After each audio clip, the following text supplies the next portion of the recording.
Hello दोस्तों, एक बार फिर से हमारा और आपका मिलन। और आज हम लोग पढ़ेंगे मोशन इक्वेशन सेकंड, जिसमें आप लोग गति विषयक द्वितीय समीकरण को आज हम लोग निगमन करेंगे। द्वितीय समीकरण का डेरिवेशन करेंगे। ठीक है, द्वितीय समीकरण का क्या करेंगे? डेरिवेशन करेंगे। आज जहां पर हम लोग द्वितीय समीकरण का डेरिवेशन कर रहे हैं वो आपका द्वितीय समीकरण क्या है भैया? अब देख लेते हैं यहाँ पे द्वितीय समीकरण का क्या है। अब द्वितीय समीकरण, ठीक है, साफ साफ लिखते हैं द्वितीय समीकरण। ठीक है, द्वितीय समीकरण में आप अगर देखोगे तो कौन सा समीकरण आता है? s बराबर u t plus half a t square. S बराबर u t plus half a t square, जहां पर आप लोग अब देखो मोशन का फर्स्ट इक्वेशन क्या है? v बराबर you plus A T. Second equation क्या है? s बराबर u t plus half a t square. Third equation क्या है? v बराबर you square plus two A S. और यहाँ पर देखोगे द्वितीय समीकरण को हम लोग फर्स्ट, अगर आपको फर्स्ट समीकरण देखना है या फर्स्ट समीकरण का निगमन कर सीखना है तो आप इसी प्लेलिस्ट में पहली वीडियो को देखेंगे तो वहाँ पे आपको मिल जाएगा मोशन फर्स्ट इक्वेशन। अब मोशन फर्स्ट इक्वेशन का वहाँ डेरिवेशन है, ये दूसरी वीडियो है जहाँ पर हम लोग मोशन सेकंड इक्वेशन को देख रहे हैं, यानी कि द्वितीय समीकरण को देख रहे हैं। तो इसको भी हम लोग किस विधि से करेंगे भैया? ग्राफी मेथड से, ग्राफ मेथड से करेंगे, क्योंकि हमारे यहाँ क्लास 9th 11th दोनों जगह कॉमन है ग्राफी मेथड। और ग्राफी मेथड में आप जान रहे हो एक एक्स एक्सिस और एक वाई एक्सिस। यहाँ पे हम लोग को 0 मान लेना है। थोड़ा सा ऊपर जाएंगे तो यहाँ आपको मान ले रहा है ये, और फिर ए से अब ये आपका क्या है? आपको इनिशियल वेलोसिटी कभी भी 0 नहीं लेनी है। अगर इनिशियल वेलोसिटी हम 0 लेंगे तो कभी भी हम मोशन इक्वेशन को, चाहे वो फर्स्ट इक्वेशन हो, चाहे वो सेकंड इक्वेशन हो, चाहे वो थर्ड इक्वेशन हो, हम उसको डेरिवेशन नहीं कर सकते, उसका निगमन नहीं कर सकते। तो हम लोगों को यहाँ पे इनिशियल वेलोसिटी कुछ ना कुछ रखना है। तो ये आपका इनिशियल वेलोसिटी u हो गया, और फिर उसके बाद इनिशियल वेलोसिटी से हम लोग पहुँचेंगे फाइनल वेलोसिटी तक। तो इनिशियल वेलोसिटी से आपका फाइनल वेलोसिटी यहाँ पे क्या मान लेते हैं? इसको b मान लेते हैं फाइनल वेलोसिटी। अब फाइनल वेलोसिटी यहाँ गिरेगा तो इस पॉइंट को हम लोग क्या मान लेते हैं? c। तो ये फाइनल वेलोसिटी है जहाँ से यहाँ तक क्या क्या हो गया? v हो गया। अब आप जान रहे हो कि ये वाला अगर हम इससे मिला दें तो ये बन जाए, इस पॉइंट को हम लोग मान लेते हैं d। एक बार फिर से देख लीजिए, जब हम लोग ग्राफ रेडी कर रहे थे तो ग्राफ में दो एक्सिस लिए, एक एक्स एक्सिस एक वाई एक्सिस। हम लोग इनिशियल वेलोसिटी से थोड़ा सा ऊपर लिए जहाँ पर ए ओ बराबर हमने u माना। इनिशियल वेलोसिटी से फाइनल वेलोसिटी यानी प्रारंभिक वेग से अंतिम वेग तक गए जहाँ पर पॉइंट b है। अंतिम वेग के पॉइंट को हम लोग इस पर गिराए, एक्स एक्सिस पर गिराया, जिस पॉइंट को हमने क्या माना? c। अब इस BC को हम लोग क्या मान लेते हैं? v। और ए से एक लाइन खींची जो किस पर कट रही है? BC लाइन पे कट रही है। और DC आप देखोगे AO बराबर U है, AO किसके बराबर है? DC के। AO किसके बराबर है? DC के। तो आप पहले वाले वीडियो को देखोगे तो सारी बातें समझ में आ जाएंगी। जहाँ पर OX को या 0x को, जो ये वाली लाइन है, उसको हम लोगों ने समय माना है। ठीक है, और इस वाले वेलोसिटी, इस वाले एक्सिस को हम लोग क्या मान रहे हैं? वेग यानी वेलोसिटी मान रहे हैं। तो हम लोगों को ये पूरी इक्वेशन, हम लोगों को या पूरा का पूरा ग्राफ मिल गया। अब पूरे ग्राफ को हम लोग इसमें देखेंगे। अब जो जो चीज़ें आपको पहले से समझ में आ रही हैं उसको लिख लेते हैं। जैसे आप देखोगे तो AO बराबर क्या मिल रहा है भैया? DC। तो AO बराबर DC मिल रहा है, तो AO बराबर क्या है आपका? U। तो DC बराबर भी क्या होगा? U। अब OC बराबर आपका क्या है? T। तो OC आपका किसके बराबर है? AD के बराबर। तो AD बराबर भी क्या हो जाएगा भैया? T। अब BC बराबर आपका क्या है? V। BC बराबर क्या है भैया आपका? BC बराबर आपका क्या है? V। तो BC बराबर आपका V है। तो इस तरीके से जो भी हमारे पास था हमने सबको रख लिया। हम लोगों को निकालना क्या है? दूरी। क्या निकालना है? दूरी। और दूरी अगर आप देखोगे तो दूरी के लिए हम लोग क्या निकालते हैं?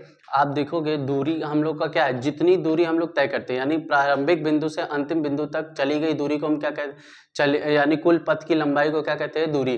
दो बिंदुओं के मध्य कुल पथ की लंबाई को हम लोग क्या कहते हैं? दूरी कहते हैं। तो यहाँ पर क्या होगा? आप पॉइंट A से निकले पॉइंट B पर गए, तो ये दो बिंदु हो गए। अब दो बिंदुओं के मध्य कुल कितनी दूरी? अब अगर आप देखोगे तो A से B चले तो B को कहाँ गिरा है? C पर। अब इसके ये पूरी की पूरी जो आपका दिख रहा है, ये आपका पूरा का पूरा क्या हो जाएगा? दूरी हो जाएगा। पूरा का पूरा क्या हो जाएगा? दूरी होगा। जहां पर आप अगर देखोगे तो ABCO, तो ये आपको पूरा का पूरा इसका क्षेत्रफल निकालना पड़ेगा। अगर आप पूरा क्षेत्रफल निकाल लिए तो ये आपका क्या कहलाया जाएगा, ये आपका दूसरा यहाँ से हम लोग निकाल सकते हैं द्वितीय समीकरण। तो हम लोग देखो थोड़ा सा दिमाग लगाएंगे, हम लोग उतना अंदर नहीं जाएंगे, हम लोग ऊपर से ही निकालेंगे। देखो कैसे, अब यहाँ पर थोड़ा सा हम लोगों को इस तरीके से देखिए, हमारे पास इस तरीके से ग्राफ में दिया है। ग्राफ में अगर आप देखोगे तो यहाँ पर इस तरीके से हम लोगों को क्या करना है, ये हमारे पास है। अब अगर आप देखोगे थोड़ा सा, तो इसको हम लोगों ने A माना है, इसको हमने O माना है, इसको हमने D माना है, इसको हमने C माना है, और यहाँ पे क्या माने हैं B। तो अब अगर देखोगे तो ऊपर वाली क्या दिख रही है, त्रिभुज यानी ट्राइंगल है ऊपर, और यहाँ पे क्या है भैया, वर्गाकार है। क्या है, रेक्टेंगल। तो ये आपका वर्गाकार हो गया। अगर आप वर्गाकार है और ऊपर क्या है, त्रिभुज, तो आप अगर दूरी की बात करोगे तो दूरी बराबर त्रिभुज का क्षेत्रफल। आप त्रिभुज क्या है, आप यहाँ पे लिख लीजिए, त्रिभुज ABD, त्रिभुज ABD का क्षेत्रफल प्लस आयत ADCO, आयत या चतुर्भुज ADCO का क्षेत्रफल। ये आपको समझ में आ रहा होगा कि अगर इन त्रिभुज का क्षेत्रफल और चतुर्भुज का क्षेत्रफल दोनों को प्लस कर दे, ये पूरी वैल्यू हमारे पास आ जाएगी। तो हम लोग देखिए, दूरी को हम लोग किससे प्रेजेंट करते हैं, S से। और त्रिभुज का क्षेत्रफल क्या होता है भैया, त्रिभुज का क्षेत्रफल होता है 1/2 आधार गुणे ऊंचाई, 1/2 आधार गुणे ऊंचाई। तो 1/2 आधार गुणे क्या हो जाएगा, ऊंचाई। अब 1/2 आधार गुणे ऊंचाई हो गया, प्लस चतुर्भुज का क्षेत्रफल क्या होता है, लंबाई। चतुर्भुज का क्षेत्रफल क्या होता है, लंबाई गुणे चौड़ाई। अब लंबाई गुणे क्या हो गया, चौड़ाई। अब यहाँ पे देखिए S बराबर 1/2 है। चलो भैया 1/2 नोट कर लिया। अब आधार इसका क्या है जरा देखिए, अब त्रिभुज ABD में आधार क्या है, यही होगा AD, और AD ये रहा, AD किसके बराबर है, OC के। तो AD लिख लेते हैं। आधार के लिए क्या लिखेंगे, AD गुणे ऊंचाई क्या है, अब त्रिभुज की ऊंचाई क्या हो जाएगी, BD। अब त्रिभुज की ऊंचाई देख लेते हैं, यहाँ पे क्या है, BD, प्लस लंबाई। अब यहाँ पे चतुर्भुज का क्षेत्रफल निकालने के लिए लंबाई गुणे चौड़ाई, तो लंबाई आपका क्या है यहाँ पे, OC। लंबाई क्या है यहाँ पे, OC, प्लस चौड़ाई आपका क्या है, DC। चौड़ाई आपका क्या है भैया, DC। तो OA बराबर क्या हो जाएगा यहाँ पे, DC हो जाएगा। एक बार देख लीजिए, S बराबर 1/2 AD गुणे BD, यानी कि AD क्या है आपका आधार है, और BD क्या है ऊंचाई। BD क्या है आपका ऊंचाई। फिर उसके बाद प्लस का साइन लगाया, फिर उसके बाद हमने क्या लगाया, प्लस का साइन लगाया।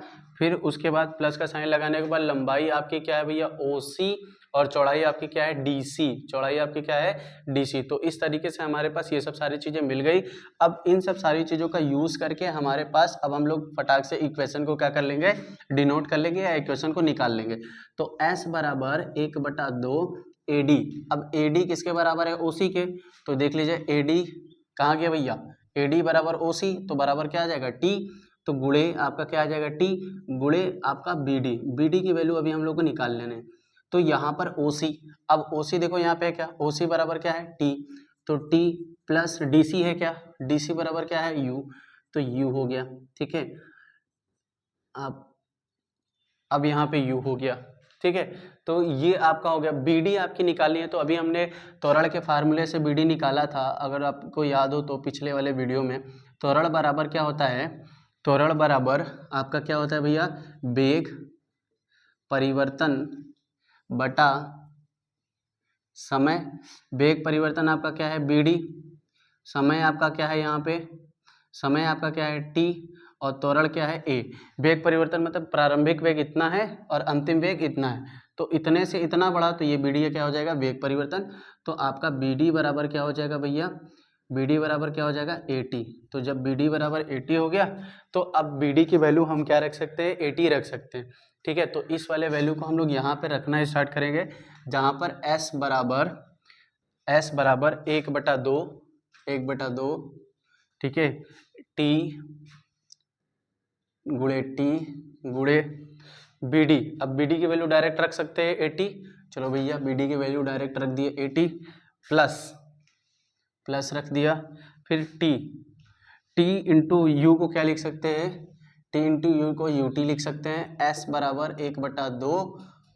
अब 80 में जब टी का गुणा करोगे तो 80 स्क्वायर हो जाएगा, तो 80 स्क्वायर प्लस यू टी, अब यू टी को पहले कर लो, एस बराबर u t plus half 80 square, ये हमारे पास मिल गया। तो ये हमारे पास देखोगे तो यही तो हमें डिनोट करना था, एस बराबर u t plus half 80 square, और यही हमें मिल गया एस बराबर u t plus half 80 square. So दोस्तों हमारे पास दूसरा समीकरण भी क्या हो गया, निगमन हो गया। सो थैंक यू दोस्तों, हमारे चैनल को सब्सक्राइब कीजिए, लाइक कीजिए, और जो ना आए जो पूछना है उसके लिए कमेंट कीजिए। थैंक यू दोस्तों।